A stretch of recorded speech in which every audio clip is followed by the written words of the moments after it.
And as Russia ramps up cyber attacks on Ukraine to support the invasion, governments on both sides of the conflict are worried the situation could spread to other countries and spark an all-out cyber war.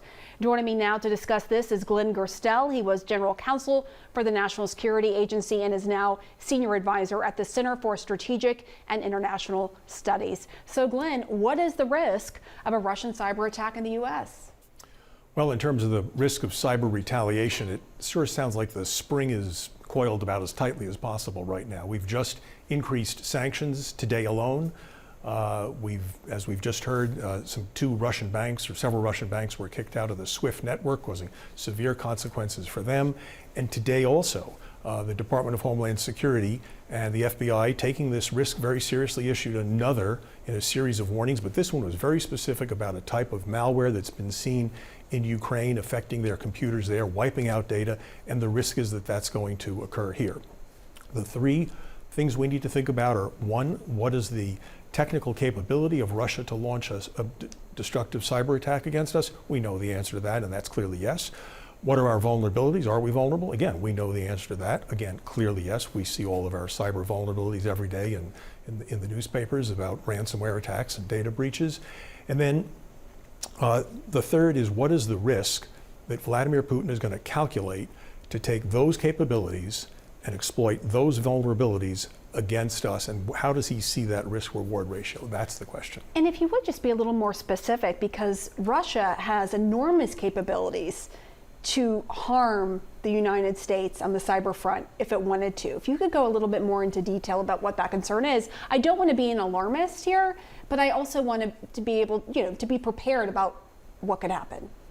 So it's true. When I was at the National Security Agency, we regarded Russia, and particularly their military intelligence operations and their cyber offense capabilities, as a near equal, as almost a peer. Maybe they aren't, but that's how we had to think of them in terms of being defensive about it. So we know they have that capability. Exactly what they could do in the United States is what we've seen them do elsewhere: turn off electric grids as they did in the Ukraine, shut down water supplies, affect financial transactions. So we know we have that capability.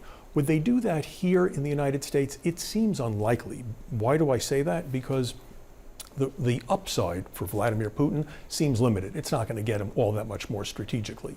The downside is that it will force the United States and NATO to then take some serious retaliatory action against Vladimir Putin, and I don't mean just sanctions. I mean something military or something offensive. It's very hard to see where that ends and how that ends, but that's equally a risk for Putin. I don't see what he gets out of it. On the other hand, if he were to simply tell the ransomware gangs inside Russia, okay guys, go at it, or tell the Russian military intelligence unit, the GRU, go after the defense contractors, steal as many secrets as you can, try to gum up their networks and disguise it as ransomware, then Putin will just say, I don't know, it was those ransomware gangs, wasn't me. Yep, we've seen that happen time and time again in the U.S. How concerned are you, though, given everything you just laid out, about an all-out cyber war breaking out? I don't really see that, but again, it would be such a devastating consequence that we need to prepare for it, as you would in any really bad situation that you want to be prepared for, even though the risk of it is low. I don't think we're going to see a full-fledged, full-out cyber war between the United States and Russia. We might not even see one between Russia and Ukraine. We're certainly seeing very, very active cyber offense on the part of Russia, coupled with a disinformation campaign against Ukraine.